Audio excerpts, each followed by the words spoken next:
Bonjour à toutes et à tous. Alors dans cette vidéo, je voulais explorer avec vous les biais cognitifs et perceptuels qui peuvent influencer notre perception de la vérité et comment en fait l'apport de l'autofiction peut réduire en fait tous ces biais. Je pense notamment aussi à la théorie de la dissonance cognitive.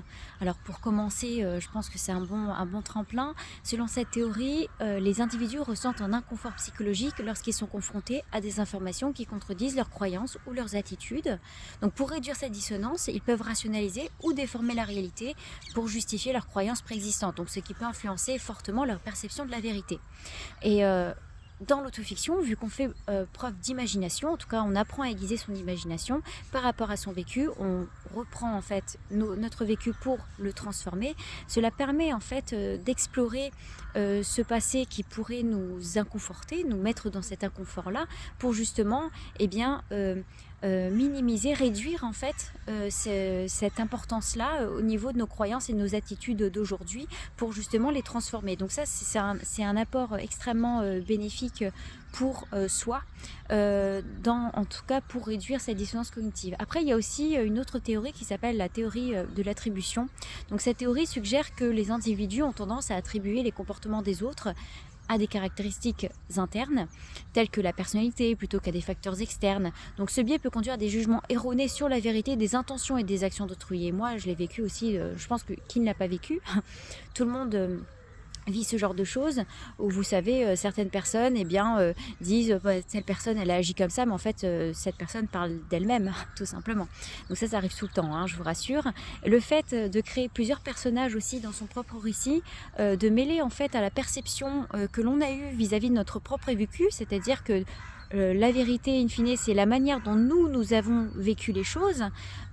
Puis on va en fait dispatcher ces perceptions sur des personnages pour confirmer notre perception, en tout cas de ce qu'on a pu vivre, et éventuellement donc arriver à cette transformation grâce à notre imagination par la suite. Donc ça, c'est la base en fait de l'autofiction, c'est qu'on part vraiment de soi.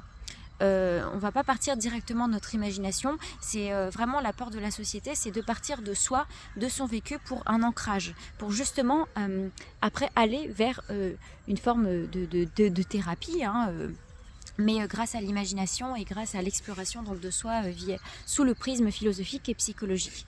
Donc ça, voilà, c'est très important aussi à ce niveau, et ça permet donc aussi de mieux aiguiser après ces interprétations, parce que justement on va un peu, avec cette visée cathartique, on va un peu évacuer tout cela grâce à nos personnages. Ensuite, il y a aussi la théorie de la perspective cognitive. Donc selon cette théorie, nos perceptions sont influencées par nos expériences passées, nos attentes et nos croyances préalables. Donc ces facteurs peuvent entraîner des distorsions perceptuelles qui affectent notre capacité à percevoir objectivement la réalité et la vérité. Et donc là, ça rejoint un peu aussi ce que je vous ai dit, dans le sens où le fait de partir de notre vécu, puis après on part dans l'imagination, dans cette dimension fictive, va permettre d'avoir cette fonction cathartique, en fait, de viser cette catharsis pour transformer et ne plus être justement influencé par ce qu'on a pu vivre, parce qu'on va tout simplement l'extérioriser grâce à l'écriture. Donc ça, c'est aussi très important à souligner quand on envisage l'écriture de son autofiction.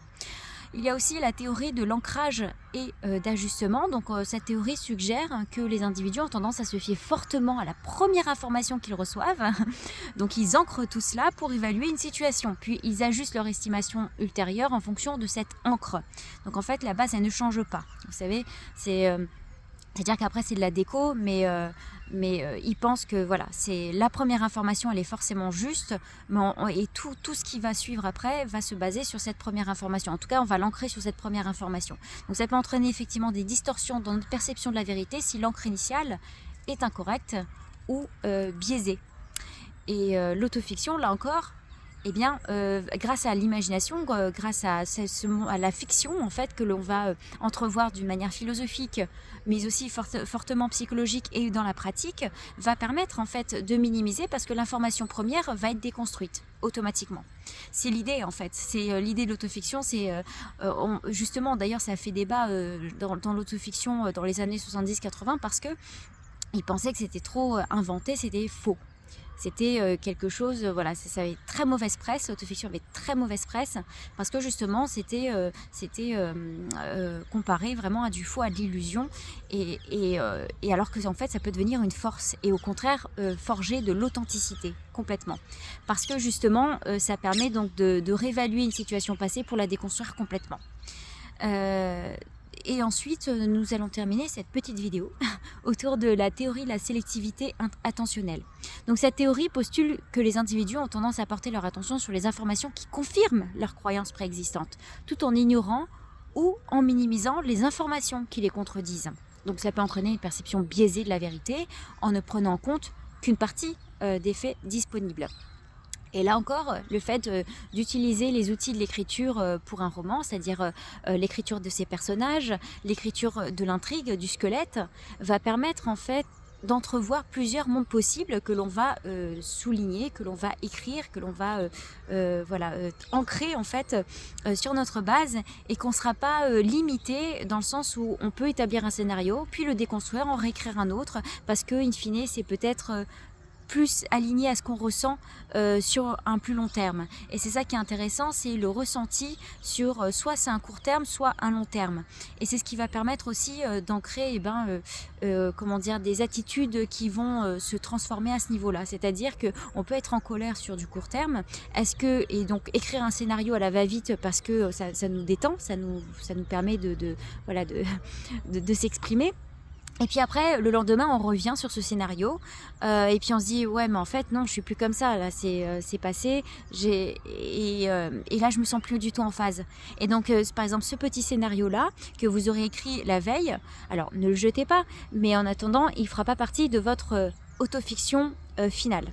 Voilà, c'est ça que j'essaye de dire, c'est que des brouillons, il va falloir en faire beaucoup. D'ailleurs, ça me fait penser au brouillon de soie, mais c'est exactement ça.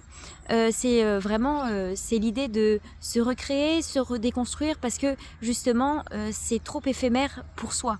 Et l'idée, c'est d'être aligné en fait avec nos ressentis, mais de manière pas forcément définitive, mais ce que l'on ressent en profondeur et de manière constante. Et pour savoir déjà si c'est constant ou pas, eh bien, il faut s'essayer.